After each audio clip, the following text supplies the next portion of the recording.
Let's get right into it. Number 10, you're not actually nice. Here's the thing about calling yourself nice. It's like saying you're humble. The second you announce it, it stops being true. You know who goes around advertising how nice they are? People who've confused basic human decency with a personality trait. Being nice isn't a flex, it's the bare minimum. It's like bragging about showing up to work with pants on. Congratulations, you cleared a bar so low it's basically a chalk line on the ground. But somehow you've convinced yourself that not being a complete sociopath makes you deserve romantic success. Meanwhile, your brain's running this weird transaction where you think kindness equals relationship tokens you can cash in later. Spoiler alert, attraction doesn't work like a coffee shop punch card. You can't nice guy your way into someone's pants by accumulating enough good boy points. Real niceness is invisible. It doesn't announce itself or expect a trophy. So if you're finishing last while waving your nice person flag, maybe you're just holding a participation ribbon. Number 9, niceness reads as dishonesty.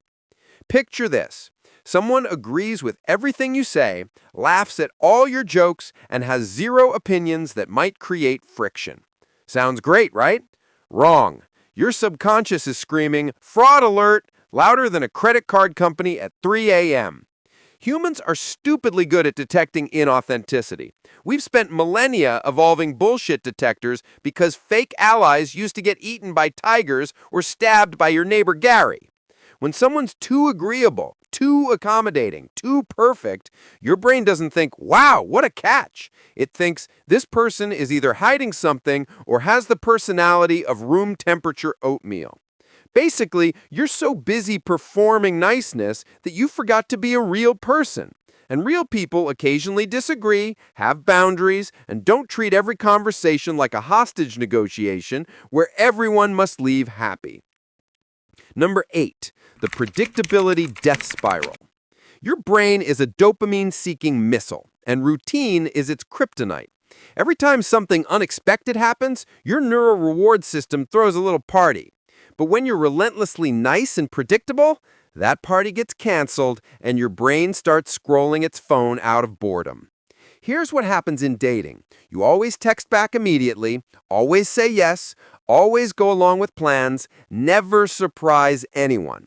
You've become as thrilling as a Tuesday afternoon in a beige office. Sure, you're reliable, but so is a microwave. And last I checked, nobody's writing love songs about kitchen appliances. Meanwhile, that person who's emotionally unavailable or doesn't text back for 3 days, they've accidentally gamified the relationship. Every response becomes a variable reward schedule, the same mechanism that makes slot machines addictive. Their inconsistency triggers little dopamine hits that your stable, nice person energy completely lacks. The cruel irony is you're trying to be a good partner by being consistent, but you've accidentally optimized yourself into background noise. You're the elevator music of dating, pleasant, forgettable, and nobody's first choice when they want to feel alive. Number 7. Niceness signals low status. Evolution wired us to read confidence as competence. Someone who can afford to ruffle feathers, say no, and maintain boundaries, that person must have options, resources, or social value. But someone who bends over backwards to please everyone, that screams, I can't afford to lose you because nobody else wants me. It's harsh, but your excessive agreeableness isn't being read as kindness, it's being decoded as desperation. You're basically walking around with a neon sign that says, I'll accept whatever crumbs you throw my way because I'm just grateful you're here. And nothing murders attraction faster than the smell of romantic hunger. Think about it. Powerful people can say no. They have standards. They walk away from bad deals. But you're giving off energy that says you'd accept a relationship with a sentient trash bag if it showed you moderate attention for 6 consecutive minutes. This is why that slightly aloof person seems more attractive. Not because being cold is inherently sexy, but because it signals they have options and standards.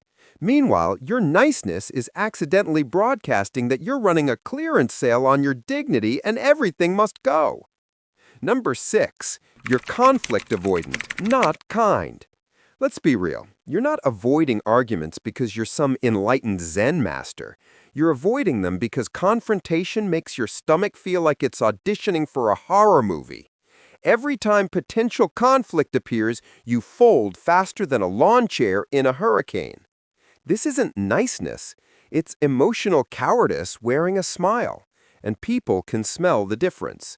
Real kindness involves difficult conversations, setting boundaries, and occasionally telling someone they're wrong. But you've convinced yourself that nodding along to everything makes you a good person, when really you're just scared of being disliked. Here's what happens. Issues pile up like dirty dishes, resentment ferments in the background, and you're out here pretending everything's fine while internally cataloging grievances like a resentful librarian. Then, one day, you either explode or quietly disappear, and everyone's confused because you seemed so nice. Meanwhile, healthy relationships require friction. They need people who can disagree without the world ending. But you've made yourself into this fragile thing that can't handle any turbulence, so people either have to walk on eggshells around you or find someone who can handle being a human being instead of a peacekeeping hologram. Number 5. Nice people are boring. Your personality has been so thoroughly sanitized that it could be used in an operating room in a hospital. You file down every edge, opinion, and quirk until you're as distinctive as vanilla pudding. And while pudding is fine, nobody's ever been magnetically drawn to pudding. People fall for weirdness, rough edges, and passionate opinions, even wrong ones. That person who rants about how fonts matter or has a weirdly specific hatred of cilantro, they're memorable. They're interesting. You're so busy being inoffensive that you've accidentally become a human beige wall. Attraction needs texture. It needs something to grab onto.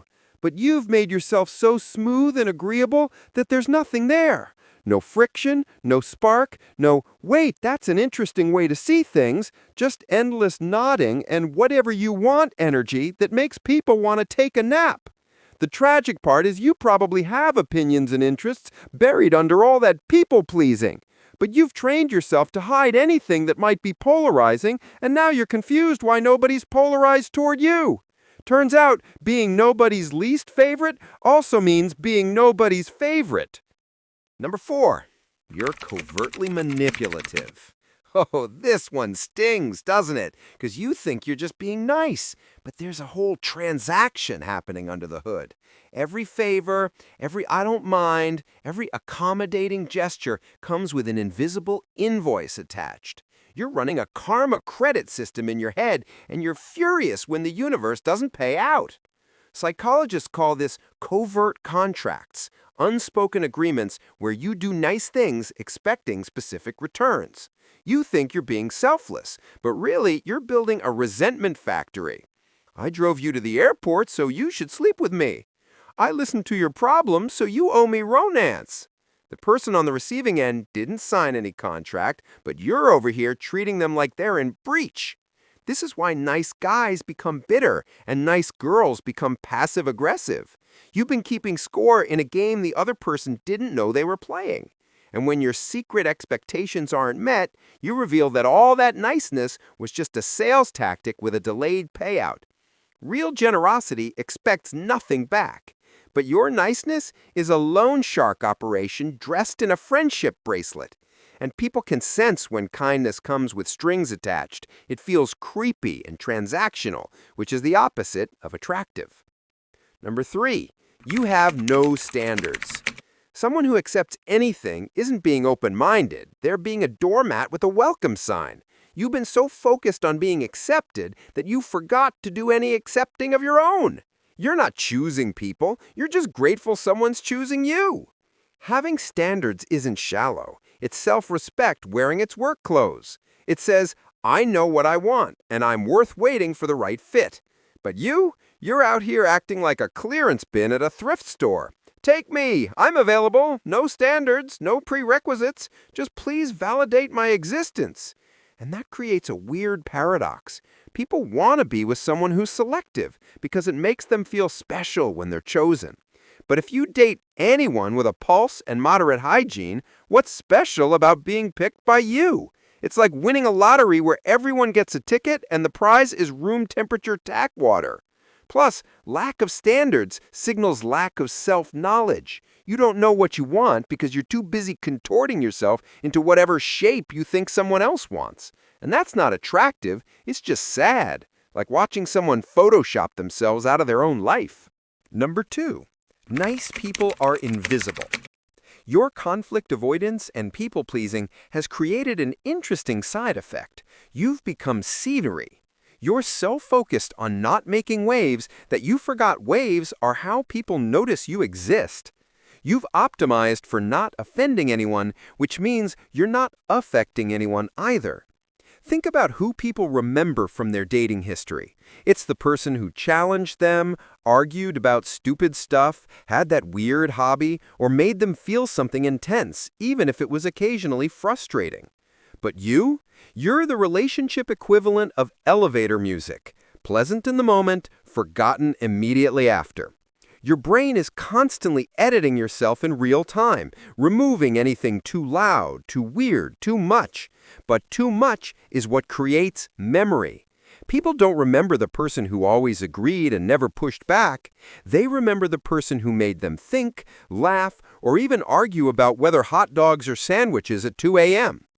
Being memorable requires being polarizing, and you're allergic to polarizing. So you float through dating like a friendly ghost, technically present, but not really there. And you can't figure out why nobody's devastated when you leave, not realizing they barely noticed you were there in the first place. Number 1, you don't actually like yourself. Here's the uncomfortable truth that's been lurking under everything else. All this niceness is just elaborate camouflage for self-hatred. You don't think your real self is good enough, so you've created this people-pleasing performance and hoped nobody notices the panic underneath. Every time you say, "I don't mind," when you do mind, every time you swallow your opinion, every time you agree when you disagree, you're not being nice. You're saying, "My thoughts and feelings don't matter." And if you don't think you matter, why would anyone else? Attraction isn't about being perfect or agreeable. It's about being comfortable in your own weird skin. People are drawn to confidence, and confidence is just self-acceptance that learned to stop apologizing. But you're out here apologizing for existing, trying to earn the right to take up space through accumulated niceness points. The person who's finishing first in dating isn't necessarily better than you. They've just made peace with being themselves, flaws included. They're not performing for approval because they've already approved of themselves. Meanwhile, you're still auditioning for a part in your own life, hoping someone will finally say you're good enough.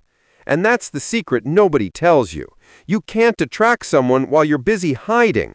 Real connection requires showing up as yourself. Rough edges, weird opinions, occasional selfishness, and all. Because the kind of love you actually want, it wants to know the real you, not this customer service hologram you've been training yourself to become. That's all for today. I'll be making more videos like this, so subscribe if you don't want to miss them.